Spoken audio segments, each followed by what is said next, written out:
Bismillahirrahmanirrahim. Assalamualaikum warahmatullahi wabarakatuh. Nama saya Gina Amalia, NPM 18124464. Di sini saya akan menjelaskan materi tentang berkompetisi dalam kebaikan. Seorang muslim sejati harus senantiasa berlomba-lomba dalam ketaatan dan selalu bersegera dalam kebaikan. Karena umur itu pendek dan ajal itu terbatas. Seorang yang pandai dalam berakal selalu akan bersegera memanfaatkan momentum sebelum datangnya halangan dan rintangan. Sungguh tidaklah sama antara orang yang bersegera menuju kebaikan dan yang berlambat-lambat. Juga antara orang yang berlomba-lomba dalam keutamaan dan yang memberatkan diri kepadanya. Berlomba-lomba dalam melaksanakan kebaikan ukhrawi adalah hal-hal yang terpuji, yang akan bisa memperkaya kehidupan dan menjadikan seorang muslim berambisi untuk bisa mengangkat dirinya baik di hadapan Allah.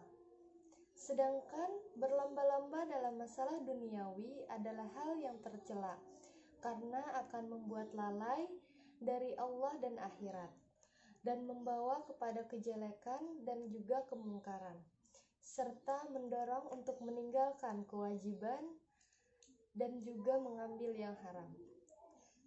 Contohnya saja dalam sejarah Islam pada masa dulu, kita mendapati bahwa Umar bin Khattab selalu menempatkan Abu Bakar sebagai rekan berkompetisinya.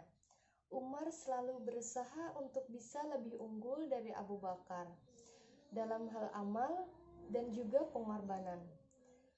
Dan masih banyak lagi sahabat-sahabat lainnya yang bisa dijadikan teladan dalam menapaki kehidupan dalam hal kebaikan. Mereka selalu berkompetisi guna menjadi yang terbaik di hadapan Allah. Mereka pun juga tahu tentu bersenantiasa bersinergi dalam kebaikan. A'udzubillahi minasyaitonirrajim. Bismillahirrahmanirrahim. Walikulli wijhatun huwa muwalliha fastabiqul khairat. Aynama takunu ya'ti bikumullahu jami'a. Innallaha ala kulli syai'in qadir. Yang artinya, dan setiap umat mempunyai kiblat yang dia menghadap kepadanya. Maka berlomba-lombalah dalam kebaikan di mana saja kamu berada, pasti Allah akan mengumpulkan kamu semuanya. Sungguh Allah Maha Kuasa atas segala sesuatu. Quran Surah Al-Baqarah ayat 148. Ayat ini menjelaskan, dalam ayat ini Quraisy Shihab menyatakan bahwa Allah Subhanahu wa Ta'ala memerintahkan kaum Yahudi untuk berkiblat ke Baitul Maqdis dan umat yang lain melalui Nabi dan Rasulnya untuk menghadap ke arah tertentu. Dalam ayat ini Allah Subhanahu wa Ta'ala memerintahkan umat Islam untuk mengarah ke Ka'bah dan berlaku untuk semua umat. Perintah ini sekaligus membatalkan perintah Allah Subhanahu wa Ta'ala yang sebelumnya, termasuk untuk Nabi Muhammad yang sebelumnya menghadap kepada selain Ka'bah pada saat sholat. Hal yang penting dalam pengarahan kiblat adalah menghadapkan hati langsung kepada Allah Subhanahu wa Ta'ala. Allah Subhanahu wa Ta'ala juga memerintahkan umat Islam untuk berlomba-lomba dalam hal mengerjakan kebaikan, fastabiqul khairat. Menghadap ke kiblat atau Ka'bah bukanlah tujuan, tapi harus dipahami bahwa umat Islam itu adalah satu dimanapun berada, sebab arah kiblatnya satu. Yang dapat diambil adalah hendaknya kita giat belajar, giat bekerja, serta berlomba dalam segala bentuk kebaikan, baik sholat, bersedekah, menuntut ilmu, dan amalan positif lainnya.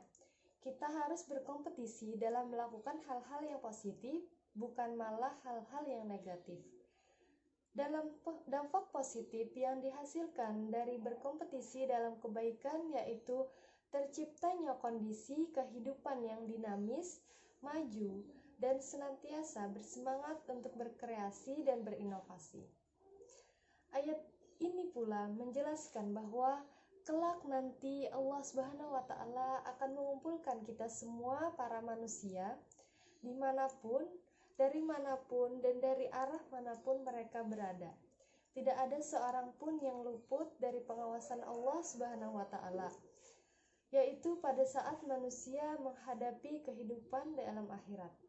Mereka akan diperlihatkan semua amal kebaikan dan juga amal keburukan yang pernah dilakukan semasa hidupnya di dunia, dan semua akan mendapatkan balasannya masing-masing sesuai dengan amalnya.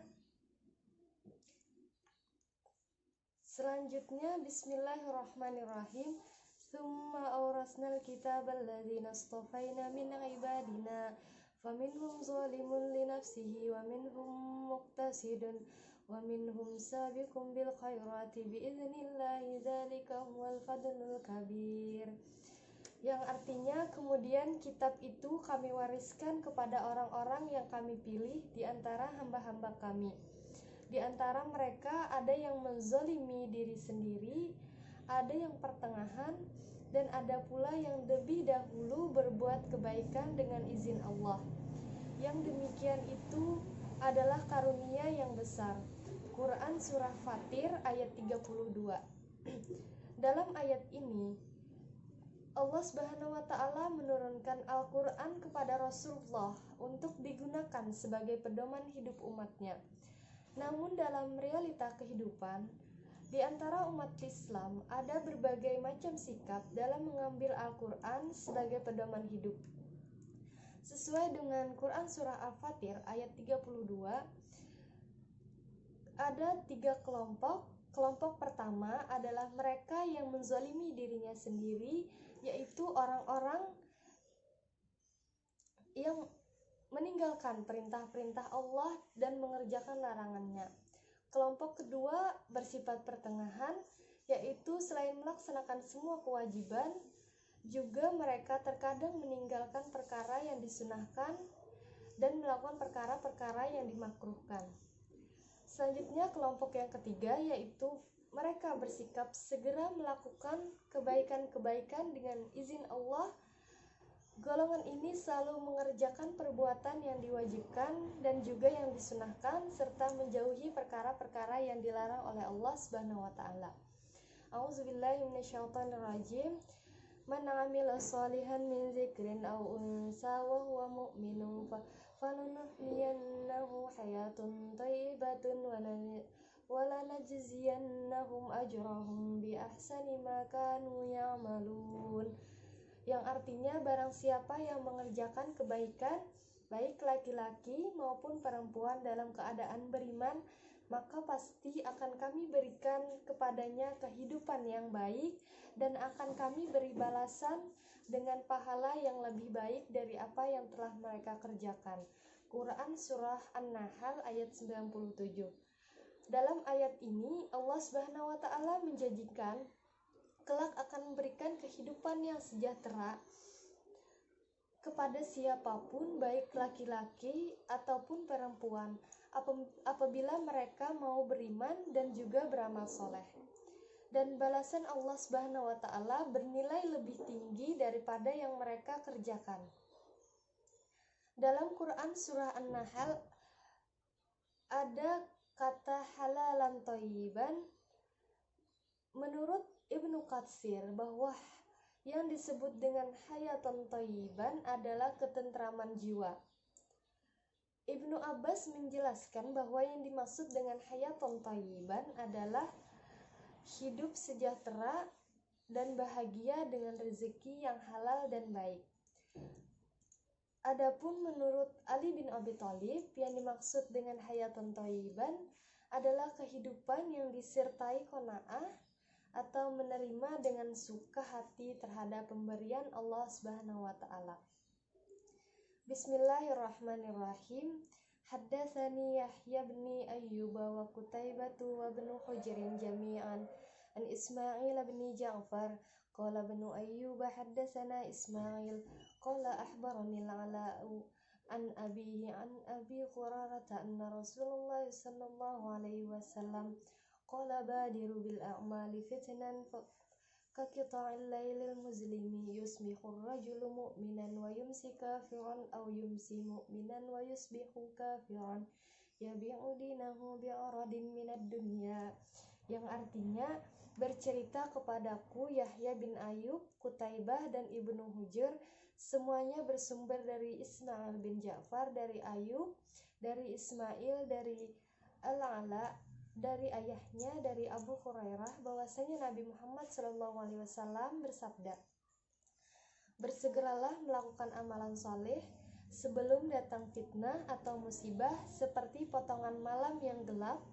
yaitu seseorang pada waktu pagi dalam keadaan beriman dan di sore hari dalam keadaan kafir.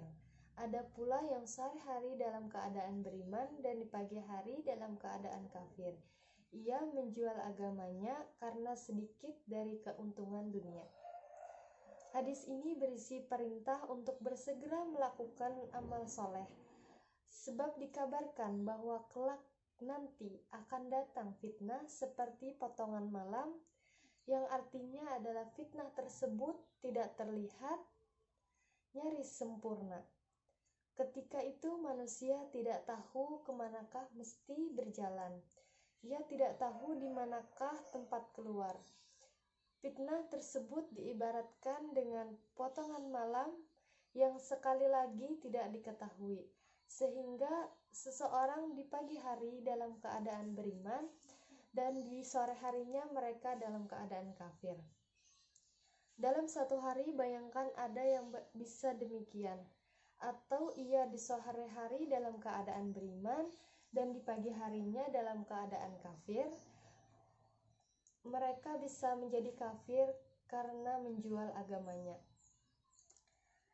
Sikap dan perilaku sebagai penghayatan dari Quran Surah Al-Baqarah ayat 148 adalah kita harus senantiasa giat bekerja dalam segala bentuk kebaikan berupa sholat, bersedekah, menuntut ilmu dan amalan-amalan positif yang lain.